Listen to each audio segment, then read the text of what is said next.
Comenzamos entonces con la primera charla, la cual hace referencia a la importancia de los animales de compañía en la sociedad actual y el vínculo humano-animal. La misma está a cargo del médico veterinario Dr. Rubén Menzel, especialista en comportamiento animal. Recibimos entonces al doctor con aplausos en esta mañana, en estas jornadas, primeras jornadas veterinarias en el sur de Santa Fe. Quiero agradecer enormemente al Colegio Veterinario de la provincia de Santa Fe por haberme invitado y darme la oportunidad de participar en estas jornadas y en esta propuesta y trabajo que realmente cuando me llegó la invitación me pareció maravilloso, porque sentí algo como así de qué bueno que podamos hacer algo concreto y directo como veterinarios para una problemática tan compleja como esta, y además se lo podamos contar a las personas que están en otro tipo de trabajo, de puesto, pero que están muy relacionados con poder implementar medidas o pautas o legislaciones o apoyo para tratar este problema. Los animales domésticos y especialmente los animales de compañía están con nosotros desde hace muchos años, desde hace miles de años. Hay muchas maneras de definir qué es un animal doméstico. Yo elegí la definición que vamos a ver ahora a continuación. Sí. Donde me parece que es la más completa, la que realmente describe lo que es un animal doméstico, y es aquella especie que como resultado de la manipulación del hombre hace miles de años, a través de muchas generaciones, cambió su material genético, pero también modificó características morfológicas, fisiológicas y comportamentales para obtener nuevas especies. Entonces, la domesticación fue un proceso que llevó miles de años y que obtuvo a partir de especies silvestres nuevas especies, las llamadas especies domésticas. Y dentro de esas, hoy nos vamos a ocupar específicamente de los animales de compañía, que son básicamente dos, los caninos y los felinos. Los perros están entre nosotros desde hace por lo menos 20.000 años, ¿sí? O sea que están desde hace mucho tiempo.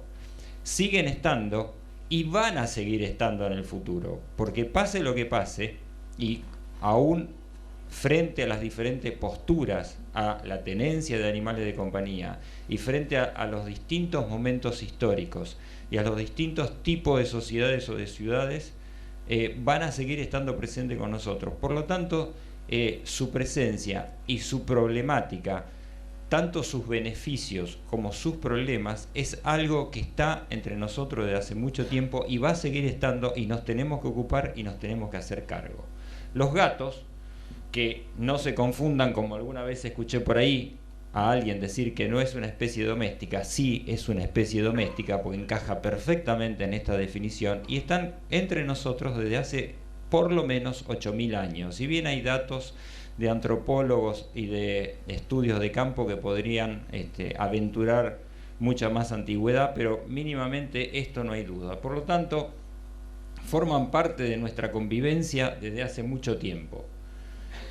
Y en el presente yo creo que podemos clasificar a las actitudes de las personas frente a los animales de compañía, básicamente a grosso modo y desde una forma bastante superficial y simplista, pero creo que para estas circunstancias se adapta bien, en básicamente 3 actitudes.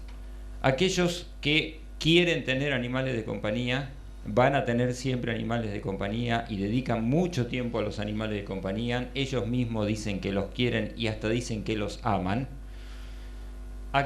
El segundo grupo, aquellas personas que pueden o no tenerlos, según las circunstancias de la vida y las necesidades y las oportunidades, pero los respetan, los cuidan y los disfrutan.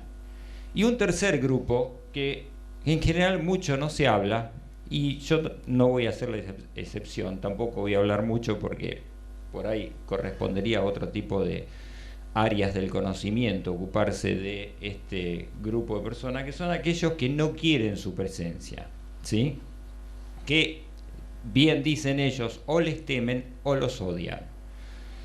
Vamos a dejar este tercer grupo de lado, vamos a ocuparnos de los dos primeros, pero yo lo quería mencionar porque es como que en general se pasa por alto, y algunas de las problemáticas que nosotros tenemos hoy en día con los animales en las ciudades, con los animales de compañía, especialmente con los perros, derivan de actitudes de personas que pertenecen a este último grupo, ¿sí? El maltrato, el abandono, la oposición a que se realicen medidas de bienestar animal, etc.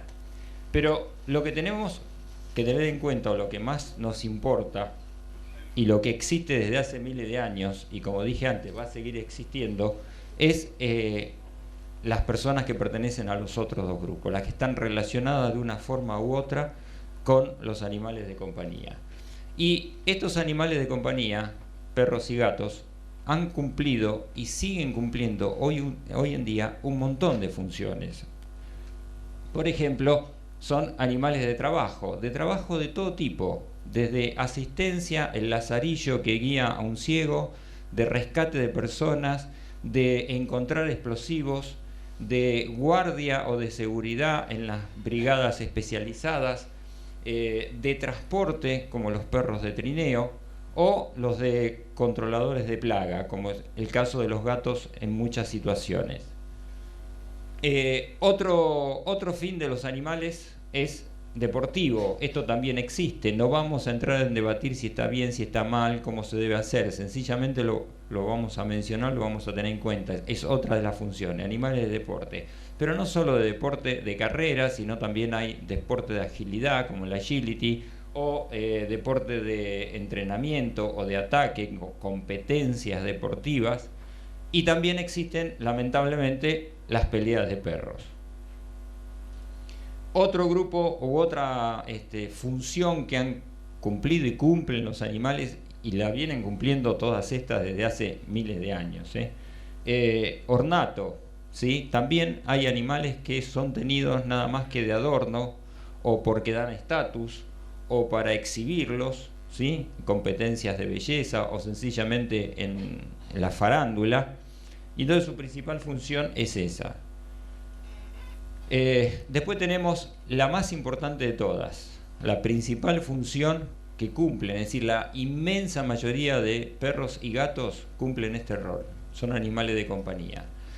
Acompañan a las personas mismas dicen que confían en ellos, que se confiesan con ellos, brindan interacción social, mejoran la autoestima, son disparadores de mecanismos innatos nuestros, generan un interés común entre varias personas, facilitan la socialización, estrechan vínculos, etc. Tienen valor social. Y finalmente, tal vez una de las funciones más modernas, esta no tiene miles de años, tiene solo apenas cientos de años, que es los de animales que colaboran en realizar ciertas terapias o son utilizados como complementos en terapias, tanto físicas como mentales, para distintos tipos de enfermedades, tanto enfermos motrices como mentales, que por supuesto se utilizan cuando la enfermedad del paciente y la actitud del paciente en relación a los animales lo permite y da una oportunidad de trabajar con ellos.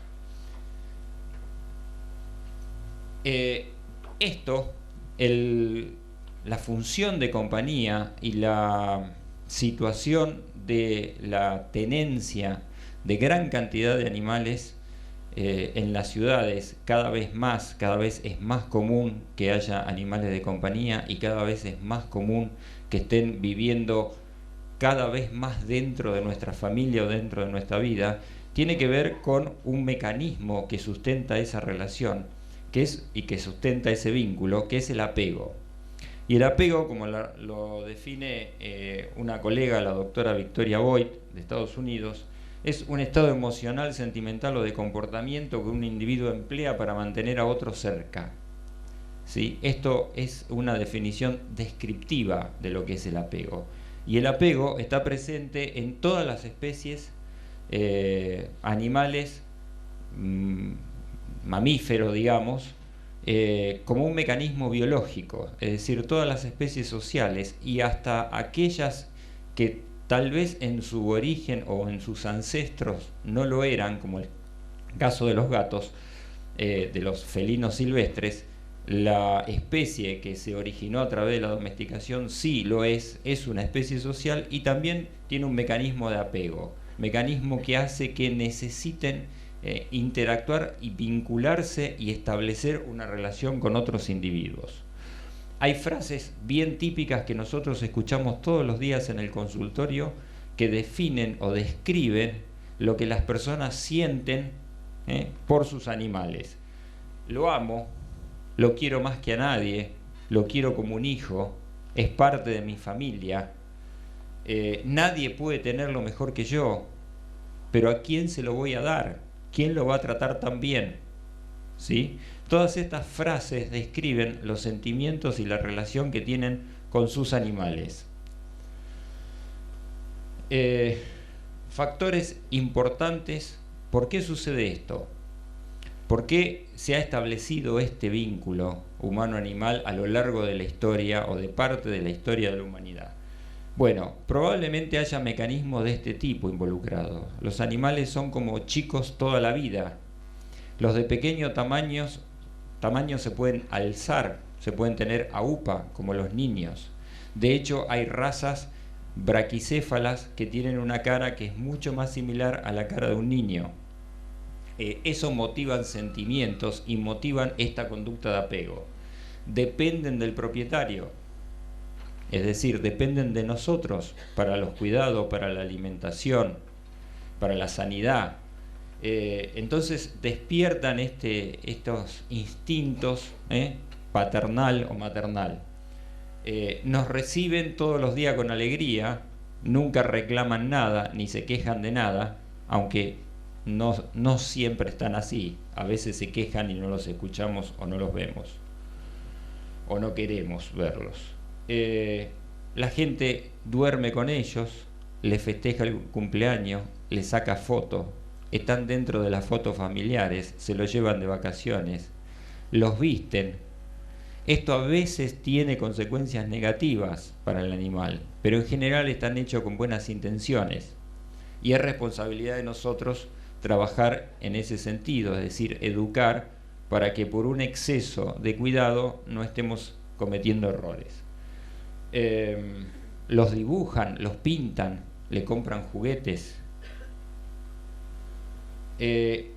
A su vez los animales sirven para que, y sobre todo en las grandes ciudades, podamos tener un contacto más directo con la naturaleza, conocer la vida desde el punto de vista biológico, aprender a respetar a la vida, como decía antes el doctor, en los chicos, involucrar o generar estos valores a partir de la tenencia de un animal de compañía es fundamental para tener después seres humanos integrales, respetuosos de la vida y de los otros.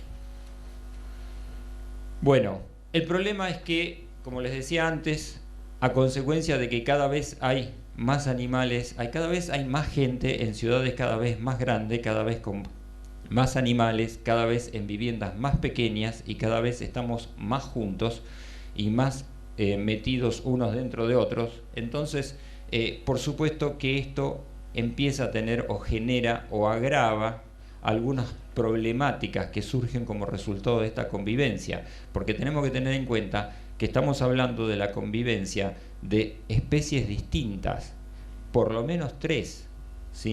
El humano, los caninos y los felinos, que tienen mecanismos de relación distintos, propios, específicos para cada una de esas especies, es decir, tienen patrones de comportamiento especie específico, que si bien los compartimos en muchos aspectos, en otros no. Si bien se fueron modificando a través de la domesticación, todavía respetan las bases de sus ancestros silvestres. Y si bien esos mecanismos nos han llevado a tener tantos puntos en común, que hoy suceda lo que está sucediendo, hay que respetar la especificidad de especie. Tanto perros como gatos hace tanto que conviven con nosotros y tienen tantos puntos en común, sobre todo con el comportamiento social y de relación nuestro, que desde ese punto de vista están más cercanos a nosotros que aún la especie filogenéticamente más cercana, como son los primates. Entonces, estudiar el comportamiento de los animales de compañía, su problemática, sus diferentes patrones, muchas veces también sirve indirectamente para estudiarnos a nosotros mismos. Nos sirve como modelo de muchos de nuestros comportamientos y de nuestros problemas. ¿Por qué? Porque hace miles de años que vivimos juntos. El ámbito natural de un perro o un gato es la convivencia con el ser humano. En cambio, la de un lobo o la de un felino silvestre es la selva o la estepa.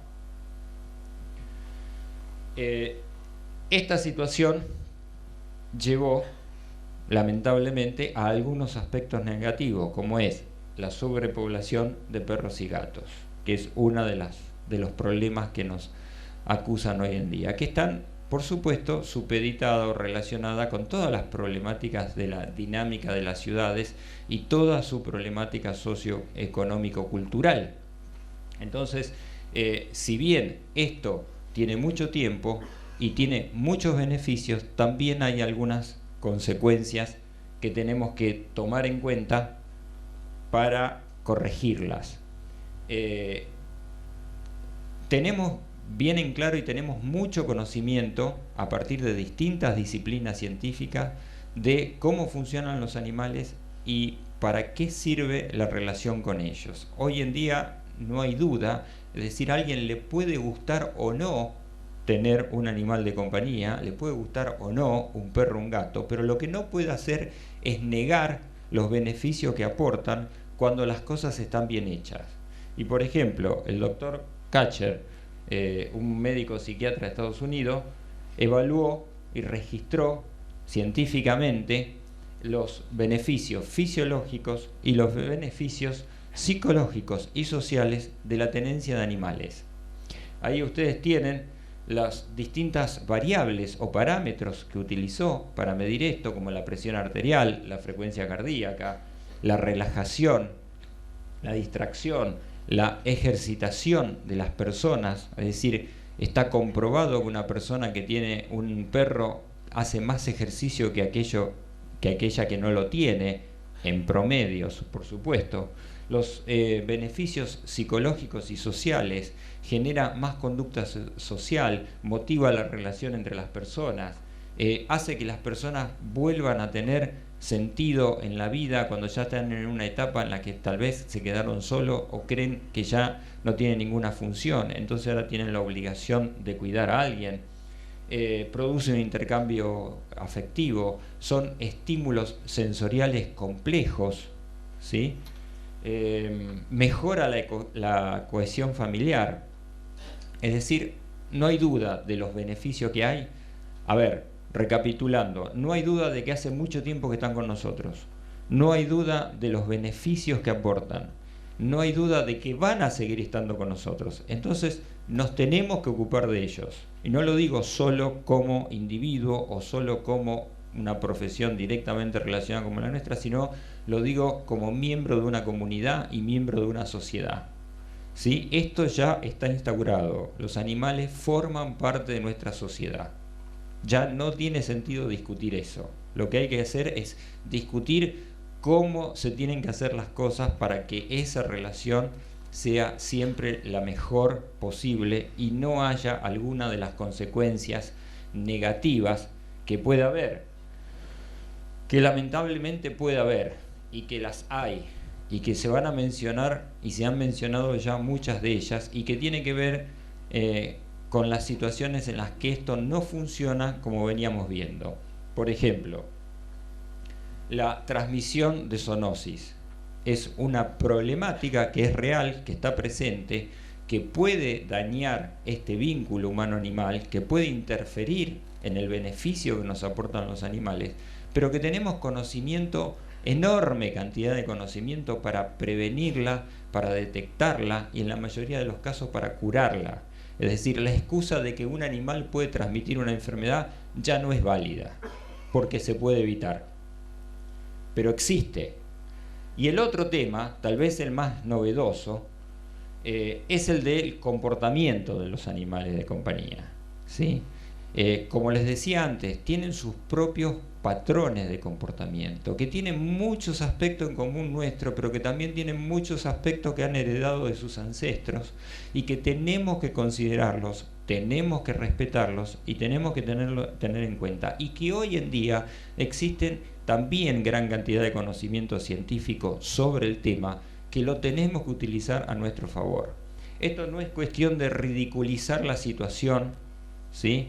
Y solamente ocuparse, como lamentablemente suelen hacer los medios masivos de comunicación, de los casos terribles, drásticos o fatales, sino que la problemática es mucho más compleja y está en muchos lugares, no solamente en los casos fatales, y sobre todo la ciencia de las últimas décadas ha aportado mucho conocimiento sobre esto, y entonces podemos hoy en día prevenir los comportamientos indeseables, los comportamientos inadecuados y hasta los comportamientos alterados, porque también pueden tener alteración en el comportamiento. No importa por qué, porque son multifactoriales. Puede ser desde la genética o la epigenética en realidad, hasta las situaciones en que fue colocado o criado o tratado. Pero existen. Y estos dos puntos, la transmisión de enfermedades y las conductas inadecuadas, las conductas que no pueden ser controladas o que no se sabe cómo evitar o controlar, van a producir toda esta lista de dificultades o de problemas que van a dañar ese vínculo humano-animal y van a ocasionar un montón de consecuencias. Cuando tenemos estos problemas, en vez de ser el animal un medio de unión, de facilitación, termina siendo un medio de discordia, termina generando problemas tanto en las familias o de las personas con sus vecinos o con la comunidad en general, graves problemas. Esto los centros de zoonosis lo ven todos los días, ¿sí? Las personas empiezan a modificar sus hábitos, su dinámica, dejan de salir, dejan de recibir visitas. Entonces, lo que tiene que ser bueno, lo que ha aportado y aporta todos esos beneficios, termina siendo un problema. ¿Por qué? Porque no lo tomamos con seriedad, porque no tomamos prevención, porque no implementamos las medidas que necesitamos para evitarlo. Se sienten culpables. Nosotros los vemos todos los días en los consultorios. La gente viene angustiada cuando su animal tiene un problema de salud o de comportamiento, ¿sí? Y me estoy refiriendo, por supuesto, a esas dos primeras categorías, las personas que tienen un vínculo con su animal. Si es encima un problema de conducta, un animal agresivo, se sienten traicionados, se sienten culpables, no quieren generarle problema a nadie y no saben cómo hacer para evitarlo. En vez de mejorar la calidad de vida de esas personas, empeora. Aparecen angustias. Los animales a veces se transforman en amenaza para ellos o para algún miembro de la familia o para las visitas. ¿Por qué? Después, cuando veamos en la otra parte que me toca, cuando veamos la problemática de los animales de guardia, vamos a hablar un poco de tal vez el principal problema, que es cuando los animales son agresivos. Eso rompe el vínculo, pero no es algo que no se puede evitar, no es algo que sea inherente a los animales, ¿sí? Si bien existen ciertos mecanismos que son naturales, tanto perros como gatos se pueden criar correctamente y se pueden mantener correctamente, y estos problemas se pueden evitar. Entonces, podemos tener todos los beneficios y podemos evitar todos los problemas. Estos efectos quebrantadores del vínculo humano-animal llevan a desenlaces que son justamente lo que generan, o por lo menos en parte genera este tipo de reuniones.